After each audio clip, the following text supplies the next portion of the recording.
afternoon, all of you. Myself Manoj Kadia, Professor in the College of Pharmacy, Sitampura, Jaipur.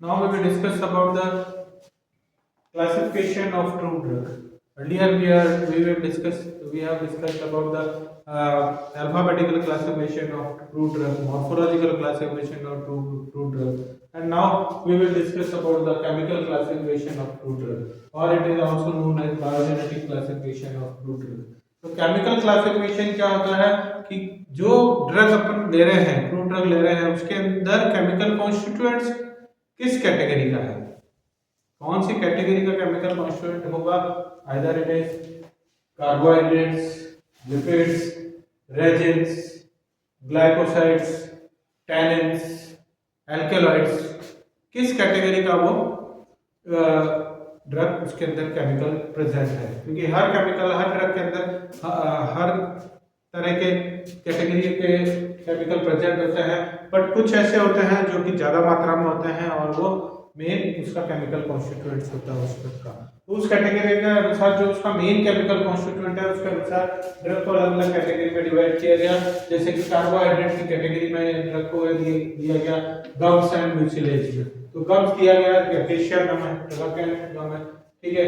Mucilage में दिया गया इस्पागुला, इसबगोल, तो mucilage की category में दिया गया कार्बोहाइड्रेट में। यदि लिपिड की बात की जाए तो लिपिड में वोलेटाइल ऑयल्स हो गए, फिक्स्ड ऑयल्स हो गए, वैक्सेस हो गई, उनको अलग अलग कैटेगरी में ड्रग्स को डिवाइड किया गया कि एक कैटेगरी वोलेटाइल ऑयल की, तो उसमें सारे वोलेटाइल ऑयल जिसके ड्रग में क्रूड ड्रग में प्रेजेंट होते हैं उनको एक कैटेगरी में केमिकली डिवाइड किया गया। जैसे कैम्फर ऑयल, यूकेलिप्टस ऑयल, ये सब इनके अंदर क्या है, वोलेटाइल ऑयल्स हैं। इसके अलावा फिक्स्ड ऑयल्स हैं, कैस्टर ऑयल, लिंसीड ऑयल, इसके अंदर क्या है, सारे फिक्स्ड ऑयल को एक कैटेगरी में रखा गया।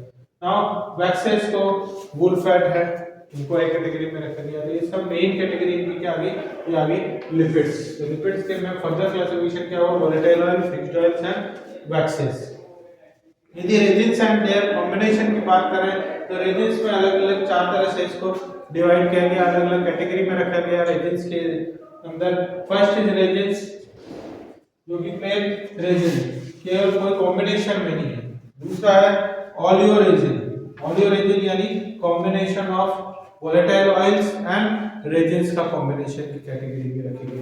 थर्ड इज ऑलियोगम रेजिन, यानी oleo means volatile oil, gums means gums and resins, जो इन तीनों का कॉम्बिनेशन है। ऐसे ड्रग जिसमें ऑयल भी है, वोलेटाइल ऑयल भी है, गम्स भी है और रेजिन्स भी है, उनको कैटेगरी दी गई ऑलियोगम रेजिन्स में।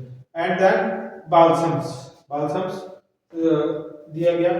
तो रेजिन्स क्या होती है, रेजिन्स का एग्जांपल जैसे कि कैनाबिस और जलाब, इनको रेजिन्स की कैटेगरी में। ऑलियो रेजिन्स है कैप्सिकम एंड जिंजर, इनमें ऑलियो रेजिन्स होता है। ऑलियोगम रेजिन में एसाफोटिडा, हींग एंड गुगुल होता है। एंड बाल्सम्स तो वो होते हैं tolu balsam, Peru balsam and benzoin, benzoin जो लाइक ए लोबान, लोबान जिसे अपन हिंदी में बोलते हैं। तो इनको एक रेजिन्स एंड देयर कॉम्बिनेशन की, इट्स कॉम्बिनेशन की कैटेगरी में रखा गया। इसी तरह यदि बात की जाए तो टैनिन्स जो कि प्रेसिपिटेशन ऑफ प्रोटीन्स करते हैं, टैनिन्स में भी अलग अलग कैटेगरी के लिए hydrolysable tannins and condensed tannins. Hydrolysable tannins में रखा गया आंवला, अर्जुना, इसके एग्जांपल है हाइड्रोलाइजेबल टैनिन्स के। एंड कंडेंस्ड टैनिन्स में अशोका, ब्लैक कटेचू, ये आपके कंडेंस्ड टैनिन्स के एग्जांपल है। यदि ग्लाइकोसाइड्स की बात करें तो ग्लाइकोसाइड्स होते क्या है, जिसमें कि शुगर पार्ट और नॉन शुगर पार्ट होता है। Hydrolysis they give sugar ग्लाइकोन part and A ग्लाइकोन part. इसको अलग अलग कैटेगरी में दिया गया। सैपोनिन ग्लाइकोसाइड जिसमें जिंसन आती है, कार्डियक ग्लाइकोसाइड डिजिटलिस लीव्स है, एंथ्रेक्विनोन ग्लाइकोसाइड अलोय, कैस्टरा, रूबर और सेना, ये सब इसके एग्जांपल हुए। एल्डिहाइड में वेनिला, फ्लेवोनॉल्स में सिलिमेरिन ड्रग आती है। बिटर एल्कलॉइड्स में जेंशन एंड चिराटा एंड फिनॉल एल्कलॉइड्स में बर्बेरी। ये इसी तरह अलग अलग इन कैटेगरी में ड्रग को, जो इस कैटेगरी की ड्रग होगी उनको इसे केमिकली, उसके केमिकल कॉन्स्टिट्यूएंट्स के अनुसार उसको डिवाइड किया गया है। डिफरेंट कैटेगरी के अंदर केमिकल के, जैसे अपन ने पहले पढ़ा कि टैनिन्स, रेजिन्स, के अलावा एल्कलॉइड्स को भी डिफरेंट कैटेगरी में डिवाइड किया गया, like propane alkaloid, indole alkaloid, imidazole alkaloid, purine alkaloids and so on. और भी कई तरह के अल्कलॉइड्स होते हैं। तो प्रोपेन का एग्जांपल है बेलाडोना, और इस कैटेगरी में रखा गया। इंडोल अल्कलॉइड्स में अर्गट एंड नैक्सोमिका को रखा गया। इमिडाजोल अल्कलॉइड्स में पिलोकार्पस को रखा गया। एंड प्यूरिन में कोका, टी एंड कॉफी को इस कैटेगरी में रखा गया। तो ये अल्कलॉइड्स की कैटेगरी दी गई। इसी तरह एंजाइम्स को भी डिफरेंट कैटेगरीज में रखा गया है। Amylolytic enzyme, proteolytic enzyme and nucleolytic enzyme. ये इसी तरह केमिकल का उसके नेचर के अनुसार, उसका क्या केमिकल नेचर है, केमिकल कॉन्स्टिट्यूएंट क्या प्रेजेंट है, उस अनुसार इसको डिवाइड किया गया है।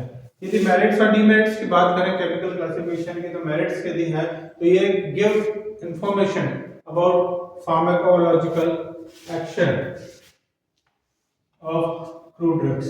क्या देती है ये? उसके फार्माकोलॉजिकल एक्शन के बारे में इंफॉर्मेशन देती है। And it helps in phytochemical studies.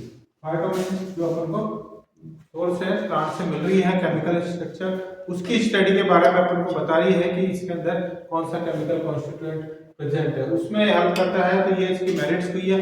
Demerits की बात करें तो डीमेरिट्स से it is fair to classify those drugs which possess to category. ऐसी ड्रग्स जिसके है दो कैटेगरी में, तो उसको किस कैटेगरी में अपन इंक्लूड करें कि अल्कलॉइड्स है कि ग्लाइकोसाइड्स है, फिक्स्ड ऑयल है कि वोलेटाइल ऑयल है, तो उनको किस कैटेगरी में क्लासिफाई इसमें, इसके लिए ये फेल हुआ क्लासिफिकेशन। जैसे कि नटमेग है, नटमेग में फिक्स्ड ऑयल भी होता है और वोलेटाइल ऑयल भी होता है, तो इसको आइदर फिक्स्ड ऑयल में रखें और ना वोलेटाइल ऑयल में रखें। बिटर आलमंड है, उसमें भी फिक्स्ड ऑयल भी है और एंजाइम्स भी हैं, तो उसको किस कैटेगरी में रखा जाए। इसी तरह सिंकोना है, सिंकोना में अल्कलॉइड्स भी होते हैं और ग्लाइकोसाइड्स भी होते हैं केमिकली सिंकोना में। तो ये एक डीमेरिट्स रही कि कई सारी ड्रग हैं जिसकी दो कैटेगरी है केमिकली, जो अलग अलग दो केमिकल कॉन्स्टिट्यूएंट है जो अलग अलग कैटेगरी के हैं, तो उनको किस कैटेगरी में रखा गया है। तो ये रहे केमिकल क्लासिफिकेशन। Thank you.